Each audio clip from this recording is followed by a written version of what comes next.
Kia ora, you're on Afternoons. Time for New Zealand sporting history, where we look back at the memorable moments in sport and talk to athletes who changed the game. Today I'm stoked to be sharing a studio with Dillon Boucher, who is all over New Zealand basketball as a player. He competed internationally at the Olympics and World Champs. He won 13 national championships, and as an administrator, he has run Basketball NZ. He's currently the president of basketball operations at the Breakers. Dillon Boucher, welcome. Hello. Great to be here. How are you, Jesse? Good, thank you. Wow, where should we begin? I'd love to know how you got into basketball. It's huge now, but when you were growing up, probably wasn't first choice sport. I grew up in New Plymouth, and basketball was pretty big down there. When I was growing up, I had two older brothers that played. My mum was the primary school coach, and so I just kind of tagged along with my brothers, and we had a hoop up on the garage at home, which was pretty unusual back in those days. Not many people had a hoop on the garage. And not many people would have been playing basketball at primary school either. Nah, it was reasonably big. New Plymouth was a big basketball town back then. Still is, but it certainly wasn't as big as probably what it is now. But kind of got into it in the backyard, and then, a bit more formally through school, and just loved it. When did you realise you were going to be as tall as you ended up being? I've kind of always been, I guess you'd say, above average, but I was never the tallest kid in class until I got to year 12, 13 or 6, 7 form. Then I had a bit of a growth spurt over a summer and kind of came back to school, and everyone was like, man, you're tall. So then I was kind of like, oh, well, my body kind of suits the sport that I love. So, Oh, that's great. So basketball before height. Yeah, it pretty much was. Yeah, I played all sports growing up and kind of enjoyed all sports. And like every New Zealand kid, I grew up wanting to be an All Black and, played rugby, played football, played tennis, badminton, you name it, cricket. Kind of had a go at everything. And being from a little town called Bell Block, just out of New Plymouth, you could do all that. You could play every sport going. And so you're, I think, 6'5" now, maybe 6'6" with the current haircut. You would still not be the tallest on a pro basketball team. Nah, and definitely not for my position. I played, my position, most guys are around that between 6'7" and 6'9", so I was always undersized for my position. As I got older, as you get older and slower, you get finally pushed a bit further down the line, and but certainly not tall from a basketball perspective. Not tall enough, though. Absolutely. Yeah. And then your first sort of brush with representative basketball, I think, was as floor wipe for the Taranaki Airs. Yeah, I was. I kind of started out as a floor wiper, and I don't even know how I got into it. Obviously, Mum and Dad signed me up for something, and it probably was so I could get along to games for free and watch from the best spot in the house, which is right underneath the hoop. And that's kind of where I fell in love with the athleticism of the game and the grace that these guys were playing with, and being able to go on and mop up their sweat as they ran down the other end was the best back in those days. Yeah, and that's every time they play sort of shifts away from your end, you get out there with a towel and dry it out. Literally, yeah. So you took pride in it, because if someone slipped over on the court, you knew you hadn't done your job properly. So it's a pretty important job. And were they kind to you? It's funny because you remember the ones that were, and I remember, guys would go, "Good job, young fellas," you're running off, and you'd be like kind of chuffed that you'd gone on, and then others would demand the towel so they could wipe the sweat off themselves. Yeah. And some were good, some were not so good, but you always remember the good ones. And I guess you would remember that when you were a player yourself. Yeah, I always, one of the things that I always tried to do as a player is everyone around you has an important role to play, and it's not just the coach or the players that are on the court. Everyone has a role to play, and everyone has a different role. And so even right down to the floor wipers, who you may not think are that important at the time, but if you slip on a wet spot and hurt yourself, they're pretty important. Yeah, but I guess you would also be cognizant of the impact you could have on the day that one of these kids is having, if you took the time to say good day or whatever. Yeah, I still to this day I have kids coming up to me and saying, I remember you coming to my primary school, and it makes you feel really old, but it's kind of cool that they remember that moment, and again, I wasn't doing it for any other reason other than just, trying to put a smile on some kids' faces, and the fact they still remember it obviously sticks with them, so that's pretty cool to hear.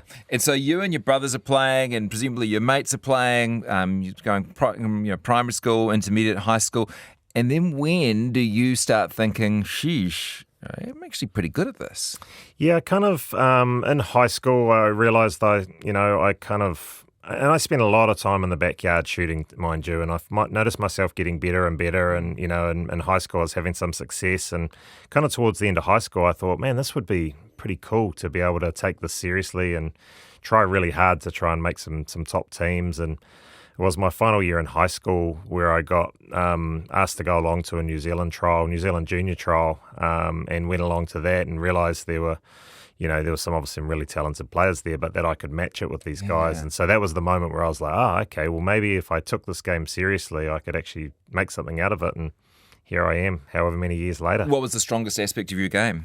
I didn't even know it at the time, and it wasn't until I started playing professionally that one of the coaches said that, you have a basketball IQ that is elite. And I didn't even know I had that. I thought I was good at other things, but my basketball IQ, because I tell you what, my normal IQ is not elite by any stretch of the imagination, and if you go to a quiz night, you'll find that out. But my basketball IQ, knowing plays and reading the game, was at an elite level, and I didn't realise it at the time because I'd never really been in a situation where to use my basketball IQ.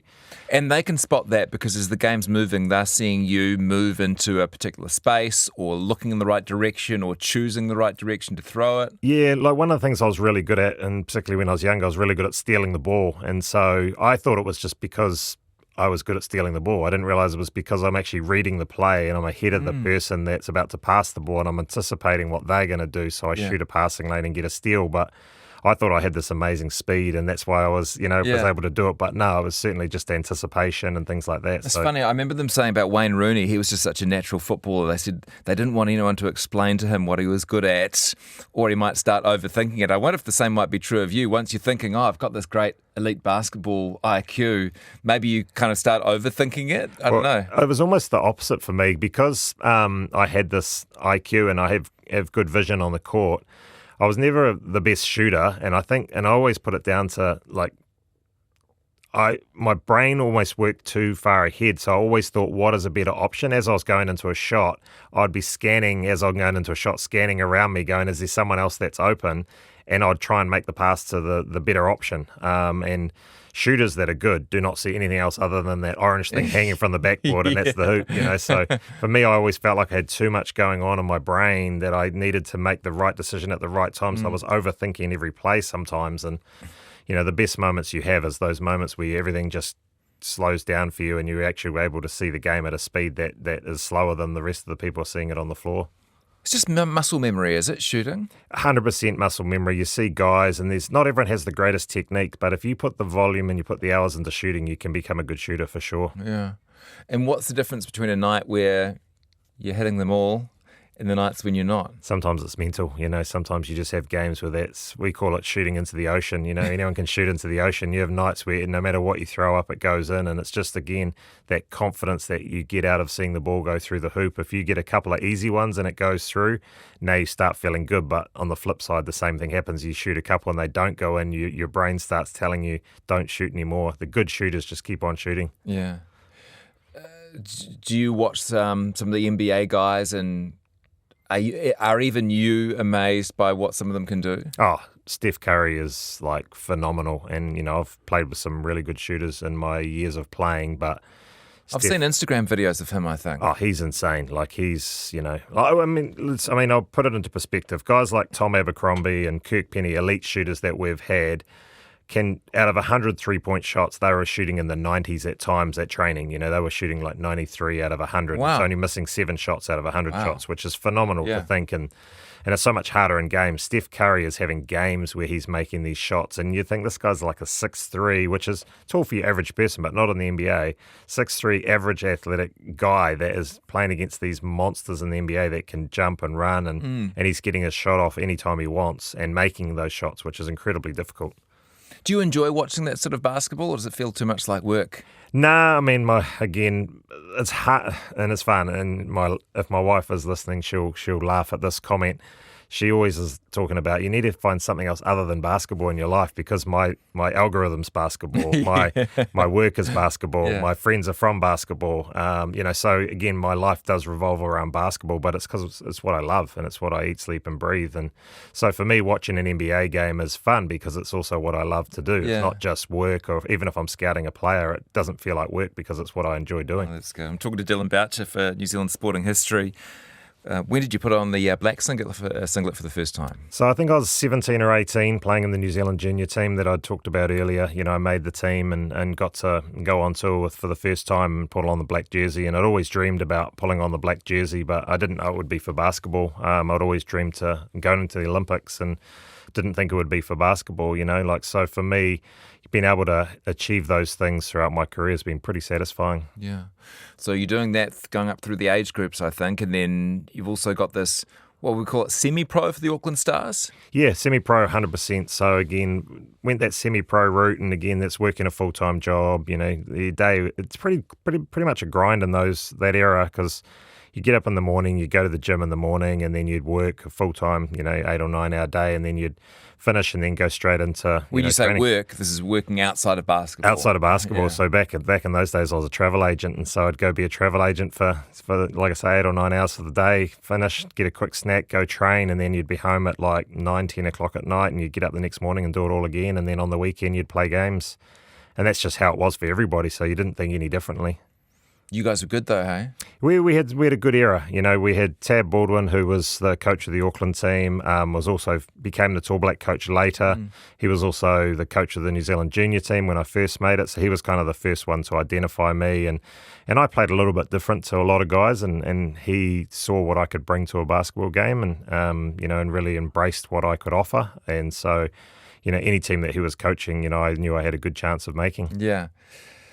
Well, tell me about finding out you were in the Tall Blacks. That must have been pretty special. Yeah, it was a bit of a long journey. I'd been going along to these Tall Black trials for years and years and years, and really felt like at times I was good enough and couldn't make it, and I just kept going and I never wavered. I always thought at some stage, I'm going to be able to crack this thing, and so eventually I did, and in 2001 I essentially made it like a development kind of team in 99, and then 2001 kind of got selected for the Tall Blacks, and good time to be joining the team, with the World Cup the next year. Absolutely, and that was the series. I joined the team to play in the series against Australia, where we beat Australia to make it to the World Cup, and that was the first time we'd beaten Australia in a series. Cool. And they kind of, that was when we knew that we could actually go to the World Cup and make a difference. Yeah, and that was Tab Baldwin. Tab Baldwin was the coach of that team. What was his style? He was a great motivator, but he was tough. Like he was hard on you, but also then after training, he'd put his arm around you and tell you did well. And, Yeah. it was kind of like run you to death, and then afterwards, then put his arm around you and tell you how well you'd done. You'd kind of have these mixed emotions, but again, still friends to this day. And, you create lifelong friendships in these moments, because you go to war together and you battle the rest of the world, and then you go out there and just try and do the best you can. So there was belief in the team going into that World Cup? 100%. Like we went in more within the team than without the team, probably. Oh, 100%. Like no one would have picked us to even be top 8 in the World Cup, and we went in firmly believing that we could get through to the next round, which was, I think, the 16. You wanted to get through to the top 16, and we knew we could do that. And then we thought, once you get there, then it's kind of like knockout stage. So all you got to do is win the games that count from then on in, and we just happened to win the right games at that tournament. We weren't perfect in every game, and we weren't great in every game, but we managed to make our way through, and we had a chance, and we should have probably won the semi-final and should have been playing for a gold medal. Where was that tournament? That was in Indianapolis in the States. Oh, yeah, okay. And did you have any sense as to the impact you were making back home? Because, mate, we're all watching it. People who knew nothing about basketball, who'd never watched basketball before, would go, oh, look, we're on it. Yeah, it's kind of, there's a couple of key moments, and, we used to get on the bus, and this was before emails, really, and the manager would get on with a bunch of faxes that people had faxed the hotel and read out these fax messages back home, and then every day the pile was getting bigger and bigger, and by the end of it, he was coming in with like screeds of paper and probably getting charged from the hotel. But it was probably the coming home part for us. I finished the tournament and then went on a little bit of a vacation holiday with the family for probably a week or two, and I came back into New Zealand on my own, not with the team, and I was coming through Auckland Airport, and I remember people calling out my name and going, well done, and I was kind of like, first person that did it, I was like, oh, cool, that person must have watched the game, and then next person did it, next person, and then I was like, holy smokes. So my kind of life changed from that moment. Oh, that's so cool. Is it true the Breakers came out of that kind of success? Yeah, I think, once that, there was always talk that what could we do more, and how do we have a full professional team in this country? So there was always kind of talks about it, and certainly after that, then things ramped up, and a group of businessmen got together and basically went to the NBL and said we want a team, and that's kind of how it all came about. And the difference with the Breakers, and people who don't follow basketball that closely might not realise this, but it was the first time that we were, certainly first pro team, I think, fully pro team, and then also the first team that New Zealand had in that Australian competition. Yeah, correct. So 2003 was, the inception of a fully professional team out of New Zealand, and some guys were kind of in the New Zealand NBL were playing professionally as far as they were playing in other leagues as well, but this was the first time we'd had a full professional team in this country, and for people like myself, it was my first professional contract where I didn't have to work anymore, and that was cool to be able to give up a job and go to a job that just is playing basketball. Yeah. It was like the dream for me. You have a bit of support from the local crowds? Yeah, I mean, we were first game was a sold out crowd at Event Finder Stadium and on the North Shore there, and we won our first game and then lost 10 in a row, and that was kind of our wake up call that far out. This league's pretty hard, and this professional basketball is not for the faint hearted. We had a lot of injuries to start with, and when you start out this stuff, you think it's easy just playing basketball every day, and you don't realise how much your body needs to be maintained and things like that. So there was a lot of teething issues in those first few years, and it took us a little bit of time to work out kind of what we needed to do to be successful. Well, you said you dreamed of going to the Olympics, and that happened in 2004? Yeah, correct. The ultimate for me was, the opening ceremony, walking around the track. And Remind me, 2004, was that Sydney? That was Athens. Athens, yeah. 2000 was Sydney. So I had missed out on the Sydney team 4 years earlier, and it was a horrible feeling. There was myself and probably 4 or 5 other guys that were the last cut, that was the worst feeling because, I really thought I was going to make that team. And so getting another chance, getting another bite at the cherry was awesome. And so being able to go to Athens with, the New Zealand team and be a part of that whole setup was just, it was something I'll never forget. So which is the bigger tournament for a basketball, the Olympics or the World Champs? To be honest, the World Cup is probably still the prestigious tournament, I think, because where everyone plays. But the Olympics, there's something about the Olympics that is such a big tournament. And we went into this Olympics with probably as good or a better team than what we were in 2002. So we had really high expectations, and it was one of those tournaments where we just lost a handful of games by a couple of points, and our points differential was ridiculous at the end of it. We may have even been a positive, but then lost more games than we won, and we ended up, I think, coming 10th or something, which wasn't what the result we wanted, but we'd pushed like the world champions, and we lost by 2 points, and we lost by someone else by 1 point, and we just didn't win the games which we'd done 2 years earlier, the games that counted, and so we ended up not finishing how we wanted to. But as a team, we probably played better, if that makes sense. So it's kind of weird when you break a tournament down and you finish and you're despondent coming 10th after coming 4th. But again, it's the Olympics, man, and it's like everyone's bringing their best game every game, and we just didn't close those games out. What was the surrounding experience like? The village and the camaraderie and awesome, loved it, loved every moment of it. I always joke with people, I love the food court in the village, and just watching what people eat and watching where they eat before the competition and where they eat afterwards. Quite different, and just it becomes the more. As events start finishing, it becomes a more relaxed environment there. It's very sterile at the start, but by the end, it's a bit of fun, and everyone's having a good time. We haven't qualified for the Olympics since the Tall Blacks. Really tough to qualify for the Olympics in basketball, and certainly us coming 4th in the world, that gave us an automatic bid to Athens as well. And now we qualify through the Asia zone, and it just becomes it's just a really difficult thing because there's less teams generally at an Olympics than there is at a World Cup. It's always the challenge is to get back there now, and now we've got a few other events like 3x3 and stuff are coming in as well. So, gosh, you've played for so many different teams.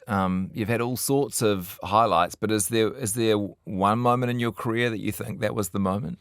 I think for me it was the Olympics. Like I say, I've been very blessed to be on some really good teams that have won championships, and bringing the championships to the Breakers here, and bringing it into your backyard was fun, especially in the Australian League. But being able to walk around that track at the opening ceremony with the best athletes in the world is something as a kid I dreamed of. I thought I was going to be a 100-metre sprinter, and that clearly wasn't going to happen. But as a kid, you dream and you watch the Olympics on TV, and you think, man, if I could ever be at that would be amazing. plus a couple of great moments with the Breakers, because after that first tough season, you actually did get it together, right, and end up going on a real tear. Yeah, we won 4 championships in 5 years. Yeah. It was an incredible run. And again, you just got a bit like 2002. We just had a special group of guys together, and we kept that core together every year and added pieces each time. And had some great owners behind us that really believed in, a family culture, and it felt right. And as a group, we stood for more than just basketball. We were big in the community. So, again, we had a good fan base that were supporting us week in and week out. And, that's the challenge, is to get back to being like that. And so, to the surprise of no one, when you retired as a player, you decided to stick with basketball? Yeah, I kind of had a few different avenues. When I first retired from the Tall Blacks, I went into the assistant coaching role for about 3 years.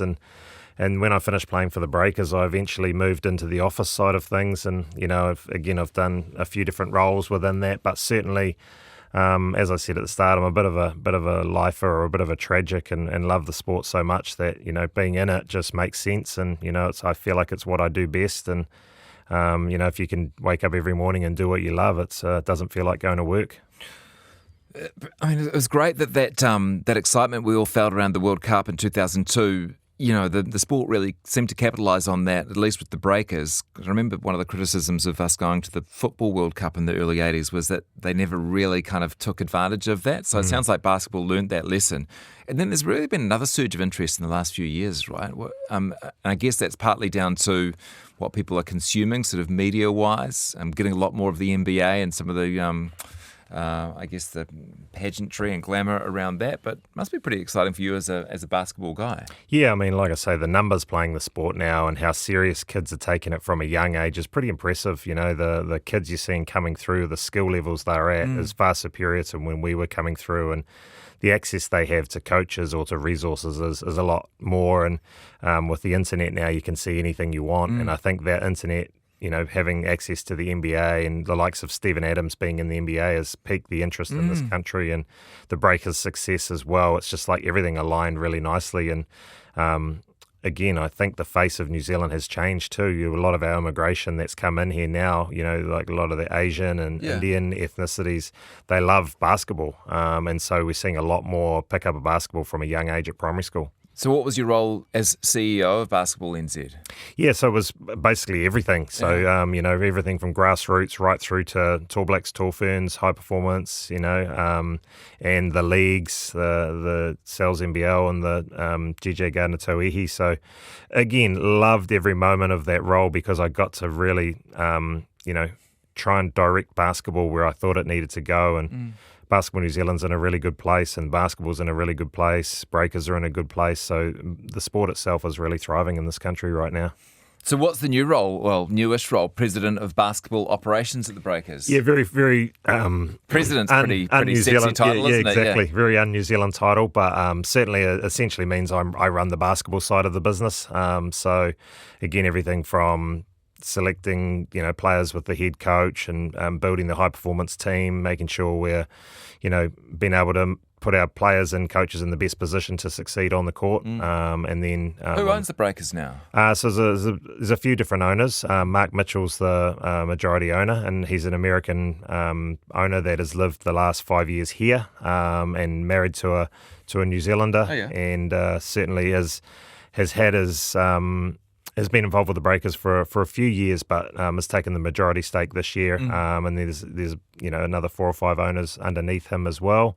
That have, again, come in with just a great vision for this club and where they want to take it, and I'm excited to be a part of it. What do we need to do to win the league again? That's the challenge, right? So we fell short this year, missed out on the playoffs this year, but we started the pre-season and we won that. It's the first trophy we'd won in some time, and then we won the Ignite Cup, which is an in-season tournament. So there was 3 trophies to win. We won 2 out of the 3, but unfortunately we're not in the running for the third one, which is what the goal always is to make the playoffs and make a run for the championship. So got a lot of unfinished business and a big off-season now ahead to try and, recruit a new coach and players. And, this is where the fun starts for me, is just really being able to get in and try to find the right pieces to the puzzle and hopefully get it all right and start with a really good season next season. How long have you got? When's tip off? We don't tip off till September now. So So a lot of off-season, the other teams, some of the other teams are in playoffs as we speak, and we're starting to have one eye on next year. I've got firmly got two eyes on next year now, and other teams are really trying to finish the season strong. So it is difficult. These things are always difficult because you've still got to fit within budgets and things like that. So, but that's the fun part of the job. Yeah. And what about the Tall Blacks? When are we going to see more successes from them? When are this new generation you're talking about going to start having an impact on the national level? Yeah, well, what we haven't talked about is two of our junior teams in the under-17 level and under-19 level both came fourth in the world as well at recent tournaments. Wow. So we've got some real good up-and-coming young players. Right. The Tall Blacks just finished a win against Philippines and Guam just last week. So again, we're seeing success in the international stage more and more, and we've got our depth charters getting bigger and bigger. So we've got more and more talent coming through. So when guys are injured or unavailable, we're able to slot other guys in. So again, they're going to see success, and again, the Tall Ferns are preparing as well for a World Cup qualification. So again, basketball's in a really good spot. Good stuff. Great to have you in. Great to be here. Dillon Boucher for New Zealand Sporting History.